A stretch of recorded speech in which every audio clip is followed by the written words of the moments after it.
Hello, friends.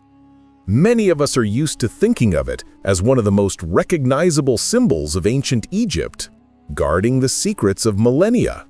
Its face, turned toward the rising sun, seems frozen in eternal silence. But it is precisely this silence of the stone giant that raises more and more questions among historians, archaeologists, and researchers around the world today. Official science assures us that the Sphinx was built around 2500 BC during the reign of Pharaoh Khafre. Carved directly from the rock of the Giza Plateau, it has always been considered part of the Grand Pyramid complex. But is everything really that simple? New discoveries and unexpected evidence make us doubt the familiar picture. In recent decades, reports have increasingly surfaced of mysterious cavities, shafts, and even entire tunnels hidden beneath the Sphinx. Some researchers claim these are merely natural voids in the limestone, while others are convinced under the monument lie carefully concealed chambers that remain closed to the public to this day. And here comes the sensation. Recently published illegal photographs allegedly confirm inside the Sphinx there are indeed passages and chambers, barely mentioned in official reports. Why are such materials hidden? What might be behind the wooden partitions and blocked corridors? And most importantly, who built this colossal stone enigma, and for what purpose? Today, we will embark on a journey through time to consider all the versions, from classical Egyptology to alternative hypotheses about pre-flood civilizations and even the legendary Atlantis. We will uncover what secrets the Sphinx hides beneath its paws and why certain facts are carefully silenced. Before us lies a story that could overturn our understanding of ancient Egypt. Ready? Then let's go.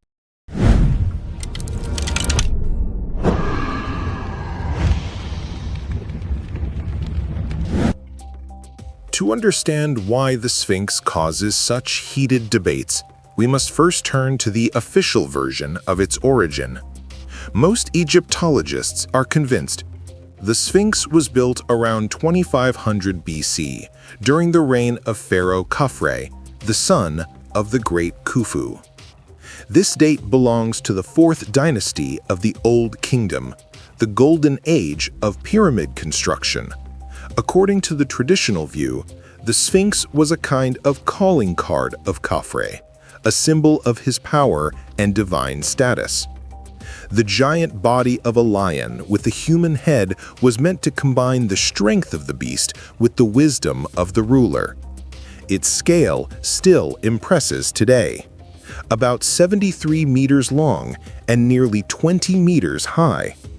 The Sphinx was carved directly from the rock of the Giza Plateau, unlike the pyramids, which were built from individual blocks.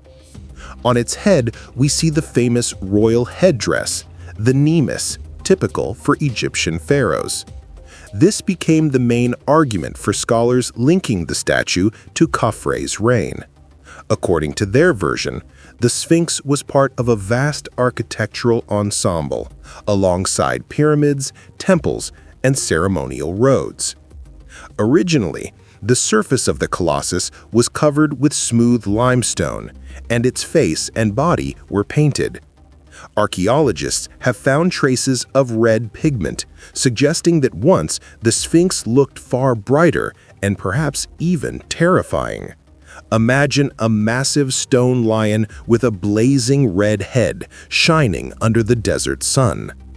At first glance, everything seems logical: a ruler, a pyramid, a guarding Sphinx. But there's a problem. More and more researchers point out inconsistencies. Why are the proportions of the head and body so strangely mismatched? Why do the construction methods of the Sphinx differ from those used for the pyramids? And most importantly, was it truly built in Khafre's reign, or is the monument much older? In the 1970s, Archaeologists Zahi Hawass and Mark Linner examined the area near the tail of the Sphinx. A worker pointed out a sealed passage, and when the stone was removed, they indeed found a shaft descending directly into the limestone. The study lasted about 3 weeks, but the final report was surprisingly short, just 16 pages, with almost no photographs.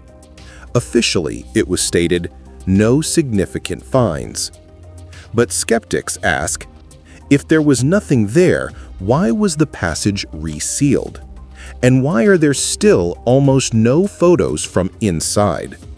Only a few images show the outer view of the Sphinx, but the shaft itself remains a mystery. Rumors of underground cavities are fueled by the fact that access to the Sphinx today is strictly limited. Excavation permits cost thousands of dollars and are almost never granted. The area is guarded and most requests from researchers are rejected. Officials explain simply, everything has already been studied, no new discoveries to be made. But many scholars call such statements absurd. After all, even modern scanning methods indicate anomalies beneath the Sphinx's paws, cavities whose structure remains unstudied. What do these tunnels hide? Some say they are just natural voids in the rock. Others insist beneath the Sphinx are man-made chambers, perhaps ancient storerooms or ritual halls. And the more the topic is silenced, the stronger the suspicion grows. Could Egyptian authorities be hiding discoveries that might overturn our understanding of civilization's history? If official science argues over the Sphinx's age and purpose, the world of mysticism and esotericism has long built its own versions, and they sound even more intriguing. In the early 20th century, American clairvoyant Edgar Cayce made a sensational claim. According to him, beneath the Sphinx's paws lies a secret archive of knowledge, the so-called Hall of Records. There, he said, are scrolls and artifacts preserving the wisdom of lost Atlantis. Cayce insisted that here lie the answers to humanity's origins and forgotten civilizations. These prophecies sparked a real frenzy. Many researchers, inspired by Cayce's words, sought access to the supposed chambers. Among them was John Anthony West, who, together with geologist Robert Schoch, hoped to confirm the Atlantis theory by studying erosion marks on the Sphinx's body. But all official excavation requests were rejected. Egyptian authorities never allowed large-scale digs beneath the paws, and the more heated the debates became, the stricter the bans grew. This only fueled suspicions. Perhaps the reason was not preservation, but a desire not to reveal too much. Interestingly, geophysical radar studies did indeed record anomalies, voids and cavities beneath the Sphinx's front paws, but official reports quickly stated no archaeological significance. Nevertheless, for supporters of mystical theories, these results were proof of Cayce's prophecy. If a hall or chamber truly exists beneath the Sphinx, then perhaps it is there that the legendary archive of ancient knowledge is hidden.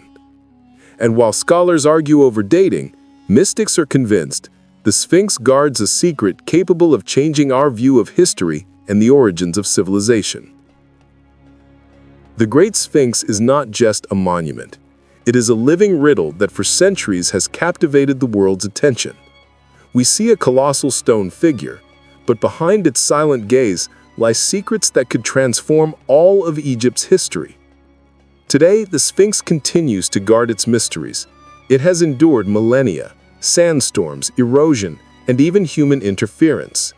Yet despite the efforts of archaeologists, geologists, and mystics, its story remains unsolved. Perhaps one day humanity will finally gain access to these hidden chambers and discover the truth. But until then, the Great Sphinx will continue to gaze at the rising sun, keeping a silence that raises more questions than answers. And perhaps that is its greatest secret.